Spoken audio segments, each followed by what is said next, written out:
Namaskar, hello and a very warm welcome to CIET NCRT's live phone and interactive program. My name is Tanvi Khurana and here we are with our special series of Cyber Jaagrookta Diwas. And the theme of 2023 February is combating cyber crimes. So today we are here with the topic which is online child sexual abuse. Well, we all know that there's a lot of sexual abuse going on. We hear stories about them and there's a lot to be aware of. We need to take certain precautions for that, and online world is a very tricky world these days, and the bad part is that everybody is online these days. We have internet and children are using internet, everybody is using internet, so we don't realize that we are getting into some trap of some abuse. That's why we are here addressing this very important topic, which is online child sexual abuse. Well, you can be a part of this program. You can register yourself, you can raise your questions. All you have to do is be a participant. For that you have to open your Google and type CIET in it, and once you open it, there's certain options. I am going to tell you each and every option towards the end of this program, and I'll also let you know that there's a quiz which you can participate in, and if you answer all the questions and you secure more than 70% of the marks, then you'll be given a certificate.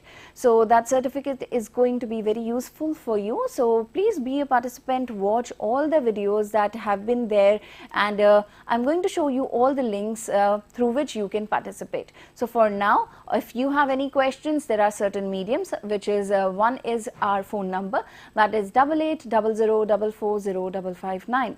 The other is our email ID, which is cybersafety.com, which is cybersafety@ciet.nic.in, which you can see on your screens as well.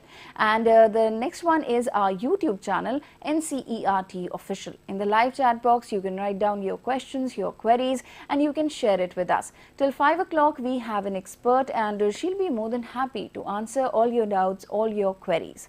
Well, let me please introduce to you our guest for today, and she is Miss Shruti Bisht. A very warm welcome to you, ma'am. Thank you. Thank you. Thank you, ma'am. Ma'am is an associate lawyer from Seth Associates law firm. Well, I have to tell you a little bit more about Shruti, ma'am. She specializes in cyber laws, media laws, intellectual property law, and arbitration. She holds an LLM in corporate laws and IPR.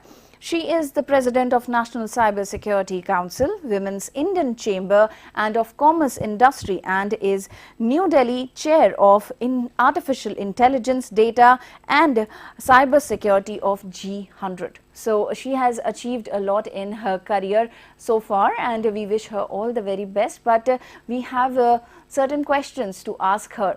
So before we begin, this will be a watershed moment in her history, as it seeks to play an important role by finding the pragmatic global solutions for the well-being of all, and in doing so manifest its true spirit of Vasudhaiva Kutumbakam, or should I say, the world is one family. At this moment, you're watching us on eVidya channel number 6 to channel number 12. So let's just begin this program, and my first question to ma'am would be, ma'am, what exactly are we going to discuss regarding online child sexual abuse today? Any details you have prepared for all our viewers? Certainly, since nowadays the abuse of children online is increasing, because the availability of the smartphones is very freely available to the children. So the crime that are increasing, especially on pornography, cyberbullying, cyberstalking, and various other such cyber crimes, including the trafficking, kidnapping that are happening. We are particularly going to focus on such cyber crimes that are happening on the children, and how the children are being sexually abused afterwards. So we have a presentation of PPT that we will be discussing and sharing over the next 1 hour, and then we can in detail discuss about what crimes are there, what laws are there, how we are going to prevent over it, whom we should approach in case if we are a victim of a cyber crime, and how the sexually abused children are harassed mentally and emotionally, and then we have to undergo a thorough treatments for them. So this is very important to even give medical treatments to such children. So we will have a thorough discussions over that. Okay, so shall we begin? Sure. Okay. So, as we have our discussions on online child abuse, I would like my viewers, first to know that what cyber abuse and crimes are. So, how long is this list when we come to know that there are certain kinds of online sexual abuse going on? Certainly, there are various such varieties of cyber crimes that are regularly happening in our country. Okay. And over the next 1 hour, I'm sharing the uh, screen on the Okay. cyber crimes that are happening, and we will be discussing over this. Sure. So, first of all, what is most important in our country is to know that a childhood should be carefree, playing in the sun, not living a nightmare in the darkness of sleep. Right. So the childhood is the most soft stage of any person and human being, that is to be grown very professionally, very softly, and with good emotional upbringing. If the childhood is damaged at this stage, we can't expect the adulthood to be very much happy or very successful, because people, whatever they inculcate into their mind at this stage, they it generally accumulates to their emotions, their expressions, and their mindset. So this childhood should be free from the sexual abuse and traumas. At this stage, it is important for our children, and especially the parents, also to know that when we are making the smartphones so freely available to the children, it is very important to know that how the sexual abuses can happen from there. Because parents who are not careful about what the child is watching, with whom they are interacting, what sort of people they are coming across, the sexual abuse has become very common. And what we see here, first of all, is you know what we see over here is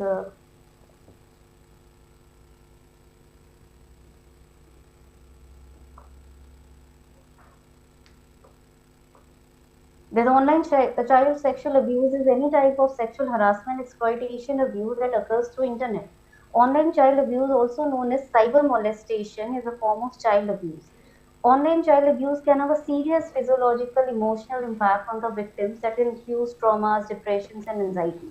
The anonymity and the reach of internet can make it very easy for the perpetrators to carry out online sexual abuse, and it can be very hard for the victim, first of all, to know that the crime has happened on them, and then to go ahead and report the abuse. Because initially, when you are entering into a group of chat or friendship, the children, they do not realize that there can be some adult people behind the groups, or there can be some cyber criminal and molesters who are approaching the child, enticing them through various sources, and then gradually they can be abused. So they do not know this, they do not know what cyber bullying is, they're not aware about cyber grooming, sexual abuses.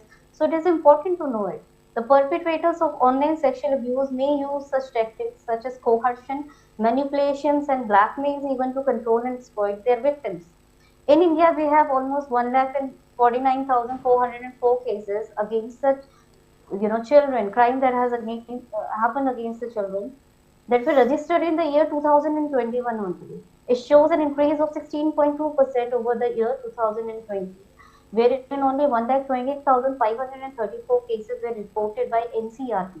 So this is important to see that in the lockdowns, the cases of cyber crime, especially on children, has gone high, because the online, children were studying through the online mode, the schooling was happening through online mode, the availability of the smartphones were very easily given, the non-regulations of the OTT platforms have been seen. So there have been multiple factors in the 2 to 3 years of lockdown period, where we had a transition where we completely switched over to the internet mode of studies, internet mode of exams and work also, or inappropriate settings, sharing private images or videos without consent. That can be a revenge pornography. Revenge pornography generally is when you reject somebody's proposal, or you are not accepting their advances. The revenge pornography starts happening where, without your consent, somebody is capturing your videos, they are capturing your photos, they are morphing it out, and then they morph it. They can add some other person to it, they can add some other things to it, and then they can circulate it into a group. So what happens is, some people, they even commit suicide, some people end up their life. Even if you go and report that pornography has happened, or some kind of voyeurism wherein your secretly videos are being captured, hidden cameras are being placed in public places, in private places, your computer systems etc are being hacked. Nowadays this is how the sexual abuse happens, and the child pornography increases. And then people, they do not know that this is a crime, and when they go and report it to the police, then we don't see a very strong investigation happening in our country. So here it is important for the children and the parents themselves to be aware that how such online child abuses are happening and how we have to prevent it. Then once you record such videos and pornographic things, you start sharing it in the spaces. We discuss it in further stage that even watching the pornographies of children is a crime under section 67B of the IT Act, that draws a punishment of 5 years of imprisonment and a fine up to 10 lakhs. So if somebody is capturing a child videos and then circulating the child pornography, that is an offense for sure. Even watching it is an offense. So that the viewers and the people, they should know, and they should spread this information so that this crime is prevented. Now, grooming children for sexual abuse online and offline is also happening. Now, the impact of online sexual abuse, it's not less real than face-to-face abuse. Risk of re-victimization as the images of abuse can be reshared and circulated on internet is high. Supposing once you have been abused, somebody took your snap and morphed it and circulated. If they have it in their record, they can redo it. So the harassment can continue for years until unless you get such criminals behind the bar, or you see such photographs or videos of such person. It's very very tough to bring the victims out of such abuses. Now we come over to the next slide. What we see is the various cyber crimes leading to online child abuse. Most important cyber crimes and most prominent that is happening these days is the child pornography, as we discussed over, in which a child is, videos are being taken up without their consents and then they are circulated in a group. So that is a sort of child pornography. Cyber stalking is also a crime where you are unwantedly following somebody online through FBs or Instagram or any other social medias, and you are troubling the person. That is also criminal offense.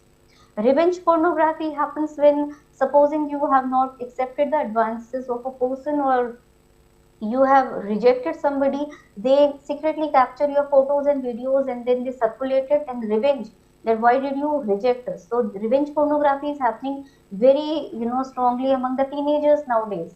Cyberbullying is another form of crime wherein some bullying kind of children in the schools who are more powerful or come from a powerful backgrounds, or sometimes the adult people, they start targeting the innocent and soft kids, and they know that this child is by nature very soft, or this person doesn't have a strong back, and such children are more targeted by cyberbullying. They will be harassed for their whatever they are scoring in the schools, for their backgrounds or for their group of children, for any other reason. Cyberbullying is very common and prominent in our country. Online child trafficking is a consequence of child pornography. Trafficking starts happening, supposing a group of criminals, they are criminals only, they start approaching the children, they display themselves to be kids of their group, and then they start approaching the child, and then they entice them to come out from their homes and meet them. And what they do is they traffic, they kidnap them, they sell them outside India, in Nepal, in other Arab nations, and where not. Traffickings are very regularly happening in our country through such online mode. So the parents have to be aware that what kind of people the child is interacting. Otherwise, kidnappings through online mode is the most prominent form of crime these days, followed by the online sexual harassment. Online sexual harassment combines it all together. When the pornography is happening, cyber stalking is happening, bullying is happening, and then you are given some sexually abusive, words or such gestures or any such thing that can intend harming you, molesting you, or kidnapping you. So this is very important to know that how such crimes happen. So we'll go for a further in-depth discussion over it. First, we come off to the using of a child pornography. Using a child for pornography in any form, whether this is television, internet, electronic, or printed media, is a crime. Distribution of child pornography is a cognizable, non-billable offense, and punishment is up to 5 years. Storage of child pornography for commercial purpose is a cognizable, billable offense with a punishment up to 3 years, imprisonment, fine, or both. So this is about child pornography. As I explained, pornography is capturing the videos of someone and then circulating it into, group. Even watching the uh, child pornography is an offense under 67B. Now, what we see is a 5 years imprisonment for the first conviction if you have been convicted for child pornography, and up to 7 years for subsequent conviction. If supposing somebody again, commits this crime, then 7 years of imprisonment. For direct participation in pornographic act, 10 years for life imprisonment and fine is there. For penetrative sexual assault, rigorous life imprisonment and fine is there. For aggravated penetrative assault, 6 to 8 years imprisonment and fine is there. For sexual assault, 8 to 10 years imprisonment is there. Now, what do we consider important, in this ingredient of this law is capturing, publishing, or transmitting images of a private area of a person without their consent in a manner that violates their privacy. This can include some private parts of the child. The law covers capturing images through videos regarding the photographs and any other means. Now, what we see further ahead is publishing the image in print or electronic form and making it available to the public is also considered a violation under 67B, and section 13 of the child pornography, section 14 of the POSCO, that is especially an act for the children, that provides a punishment up to 5 years fine or both cognizable, and this is a non-bailable offense. So this is the basic laws that deal with the child pornographies.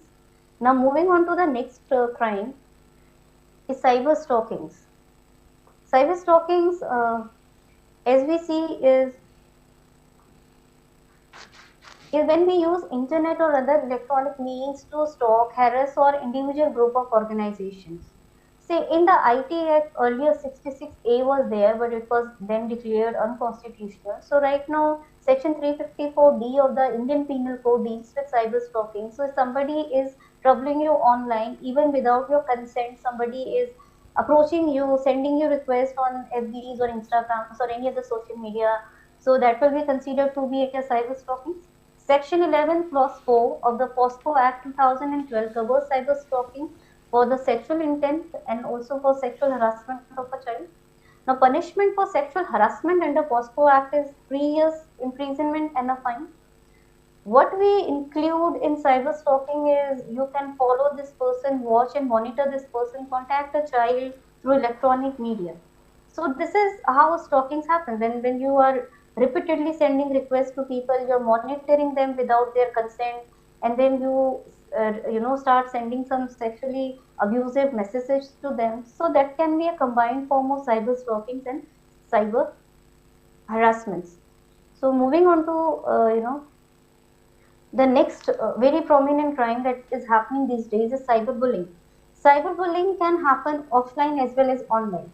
So the kind of cyberbullying that happens online is you form a group and then you start abusing the child.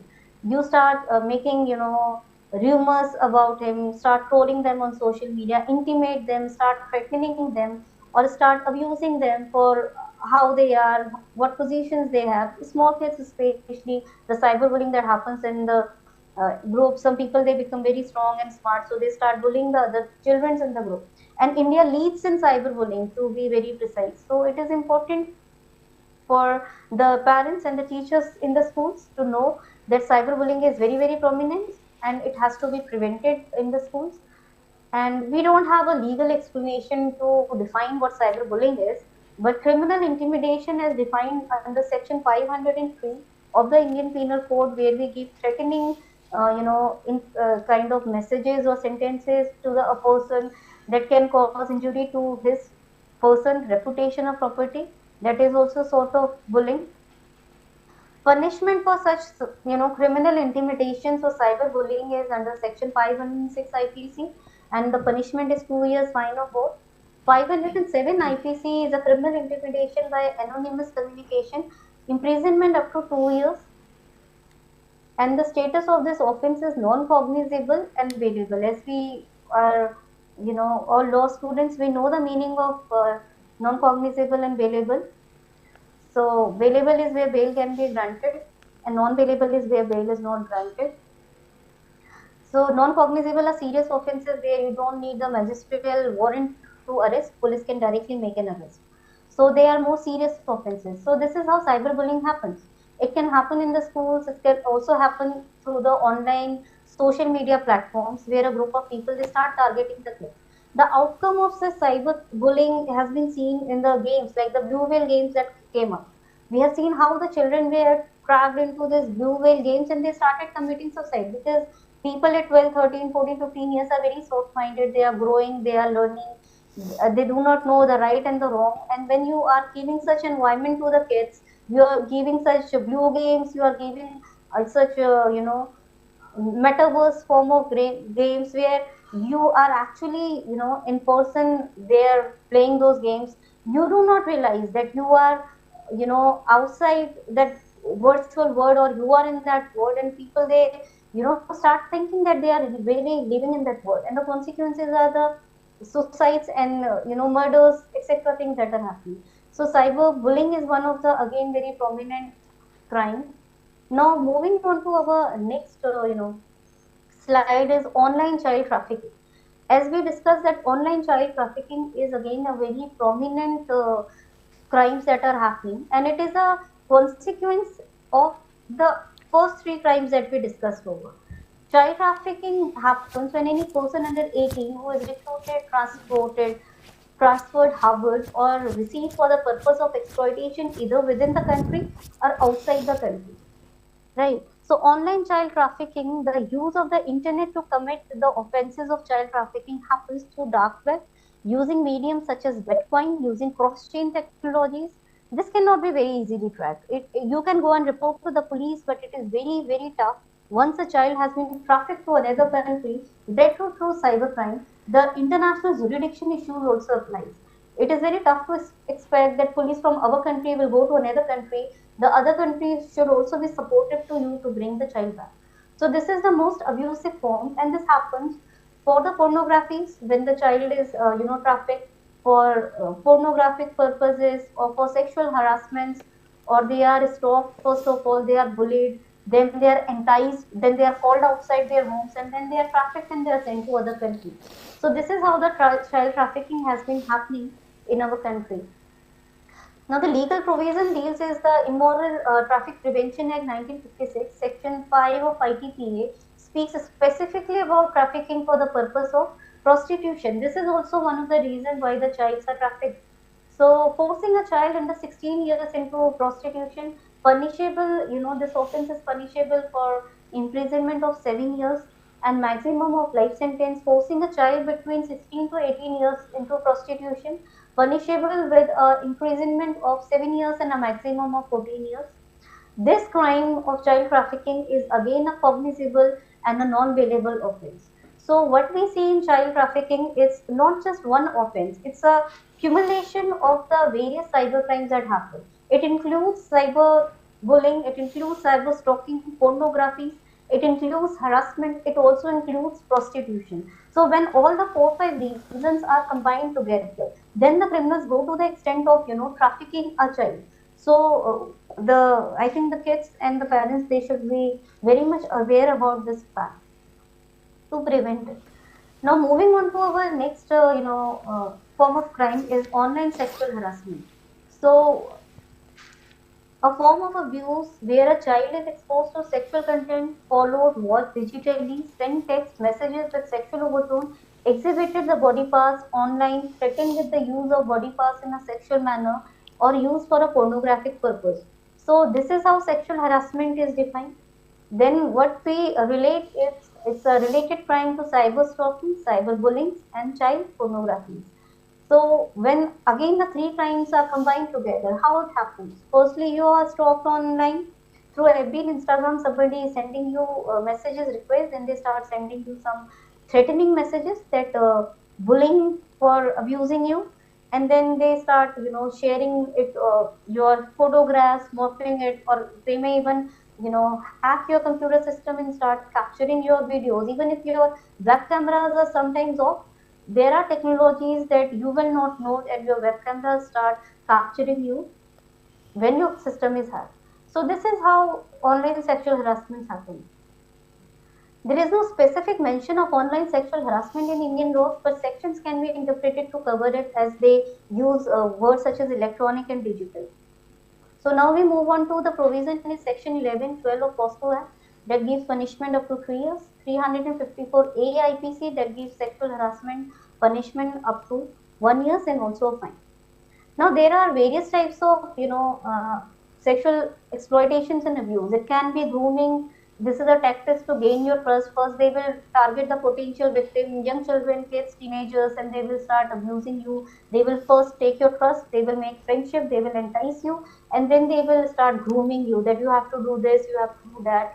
They will start sending you some sexual images, and in future they may also use you for such purpose. They may even make you feel sorry that you are not doing what they expect you to do. And as a kid and as a young child, you may become guilt of not accepting their advances.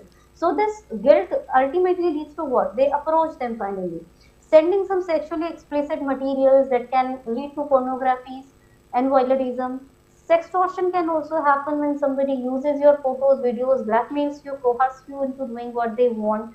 For example, they may threaten to share a nude or semi-nude photo of you with your school or post it to online unless you agree to do their demand. So somebody they start extorting money from the parents of such kids, and sometimes they traffic them, or they even start misusing them. So what is important in such a case is to know that how we have to prevent the crimes from happening. So first we see is whenever we see such content or website or application, first try and remove the photographs and videos, quickly go to the police and report that okay, your photos has been taken up by some person and he can actually be misusing it for some purpose. Express it to your family member, parent, teachers, or any counselor or a person who can suggest you. Protect yourself by not sharing your online accounts, your photographs, or your personal IDs. Get a support from some known professionals. Now, how to protect yourself if you are a victim of child abuse? If you are in an immediate danger and you think somebody can quickly get you, kidnapped or molest you, you can quickly approach the police. You can call 1098 1930. You can give your name, address, phone number, your age, your details, and whatever that has been happening to you. If you think you have met somebody online and the person is making you feel unsafe, please do so. Even a child is liable if a child commits online sexual abuse against another child as per the POSCO and the juvenile justice care. So this is important to know that even the children can be a criminal if they start abusing other child. Now, how do we file a complaint? What we need to know is we have a www.cybercrime.government.in. That's a national reporting for the cybercrime where you can lodge the complaints, FIR, investigations can be followed out with it. The cybercrime prevention against women and children portal is convenient and user friendly, and it will enable the complainants to report cases without disclosing their identity. And the complainants can also be uploaded the objectionable content and URL to help the police in investigation, and your identity will be kept safe. So the complaint registered through this portal will be handled by the police of respective states and duties. The victim or complaint can track his or her report by opting for the report and the track option using his or her mobile number. So everything is available on the website. You can check out from there. Now, complaints for online sexual harassment, as we said is www.cybercrime.government.in. You can do it, your friend can do it, your relative can do it, anybody can complain, your lawyer can do it. You can call the police 100 in any urgency. NCPCR is the National Commission for the Protection of Child Rights. You can also file a complaint on the e-POSCO button. So that is one of the options. If you are a victim girl child, supposing you are 14, 15, 18 years and you are a girl child, so you can also approach the NCW. NCW, you can email in the complaint cell ncw@nic.in. You can write a letter to the chairperson of the National Commission for Women, Plot 21, Jasola Institutional Area, New Delhi. Or you can also lodge an online complaint where you have to give the detail of your crime, your name, address, and some eye cards and proof, and explain what sort of crime has happened. The NCW can take a cognizance and they can approach the requisite police department to take an action. Right? So complaints registration and monitoring system of NCW, as I explained, details of the complainant, survivor of the women, details of respondent who has committed the sexual violence on you, particulars of the incident, date, time, etc., and the place. You give such details. So that is one way of reporting. Now we discuss over the best practices post reporting incidents. So what are the best practicing after reporting? Engage a child rights lawyer for legal redress. Proceeding can be kept in the camera confidential. It is not important that you go and you disclose the identity of the child. You can keep this secret with you. Engage a computer forensic professional to preserve electronic evidence for the case. Look for a therapist who specializes in the child case trauma. Ensure that the program is systematic and contextual in its approach to child sexual abuse, and make sure the professionals you are working with are comfortable fit for you and your family. Now this is one way. Another is long-term effect of the childhood, sexual abuse. What happens when we face a trauma and emotional abuse in our childhood days? There are eating disorders, substance abuse. You may start resorting to caffeine, smoking, drink, drugs. You can have guilt, you can have shame, you can have sexual dysfunction, you can be re-victimized, you will be having a lesser self-esteem, you will undergo depressions, you can go through dissociative disorders, OCDs, schizophrenia, any other split personality disorder. You will have relationship difficulties to enter into the right person in the right relation if you have been, if you have gone through a wrong, emotional abuse in your childhood days.